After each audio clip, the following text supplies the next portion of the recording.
আসসালামু আলাইকুম আমার সকল মা ভাই ও বোনদেরকে। আমার প্রিয় বন্ধুরা, আজকে আমরা জানব হযরত আব্দুল কাদির জিলানী ইতিহাস। ভিডিও শুরু করার আগে দয়া করে ভিডিওটি একটি শেয়ার করে দেবেন।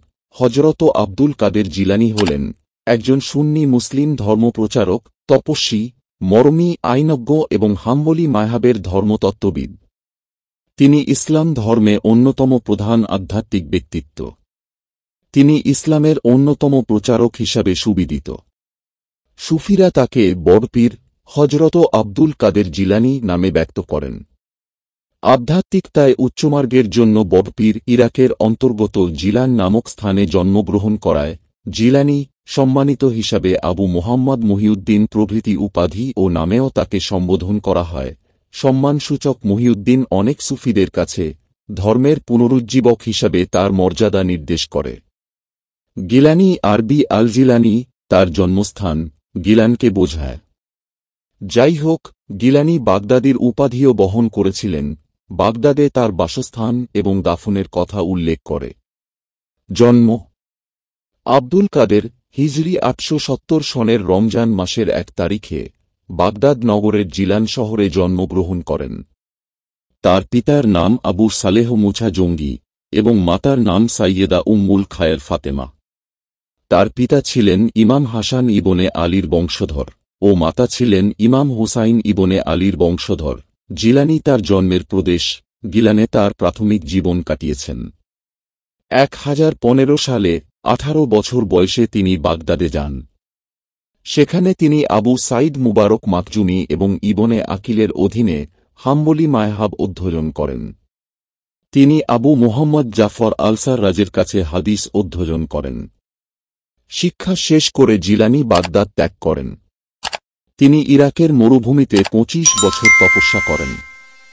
ধর্মপ্রচার শিক্ষা দীক্ষায় পূর্ণতা অর্জনের পর তিনি নিজেকে পবিত্র ইসলাম ধর্ম প্রচারের কাজে নিয়োজিত করেন। বিভিন্ন মাহফিলে তিনি ইসলামের আদর্শ যুক্তিপূর্ণ ভাষায় বর্ণনা করতেন। তার মাহফিলে শুধু মুসলমান নয়, অনেক অমুসলিমও অংশগ্রহণ করত। তার বক্তব্য শুনে অনেক অমুসলিম ইসলাম ধর্ম গ্রহণ করেছিলেন। সুফিবাদের কাদেরিয়া তরিকা, সুফি তরিকা, তিনি কাদেরিয়া তরিকা প্রতিষ্ঠা করেন। এর অনেকগুলি শাখার সাথে বিস্তৃত বিশ্বের বিভিন্ন অংশে এবং এছাড়াও এটি যুক্তরাজ্য, আফ্রিকা, তুরস্ক, Indonesia, Afghanistan, Bharat, Bangladesh, Pakistan, Balkan, Russia, ফিলিস্তিন, চীন এবং পূর্ব ও পশ্চিম আফ্রিকায় রয়েছে। বই তিনি কাব্য, সাহিত্য, ইতিহাস, দর্শন, ভূগোল ইত্যাদি বিষয়ের পণ্ডিত ছিলেন। তার রচিত বহু গ্রন্থ রয়েছে।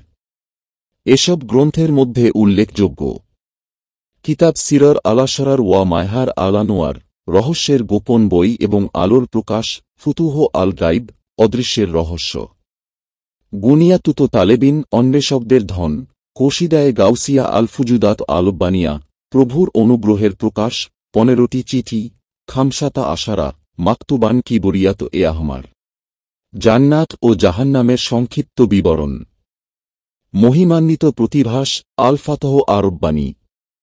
হিজরি 561 সালের 11 রবিউস-সানি আব্দুল কাদের পরলোক গমন করেন। তার বয়স হয়েছিল 91 বছর। তার ওফাত দিবস সারা বিশ্বের সুফিরা প্রতি বছর অত্যন্ত গুরুত্বের সাথে পালন করে থাকেন এবং তার মৃত্যুবার্ষিকী ফাতেহাই ইয়াজদাহাম হিসেবে পরিচিত। প্রতি আরবি মাসের 10 তারিখ দিবাগত রাত গেয়ারভি শরীফ পালন হয়। রমজান আব্দুল কাদের জিলানীর জন্মদিন হিসাবে উদযাপিত হয় এবং তাঁর মৃত্যুবার্ষিকী 11 রবিউস-সানিতে পালিত হয়।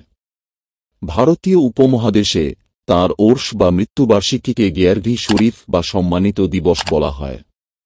তো এই ছিল আমাদের আজকের ভিডিও। আশা করি ভিডিওটি আপনাদের কাছে ভালো লাগবে। দেখা হবে আরেকটা নতুন কোনো ভিডিওতে। ততক্ষণ পর্যন্ত ভালো থাকবেন, সুস্থ থাকবেন। ধন্যবাদ।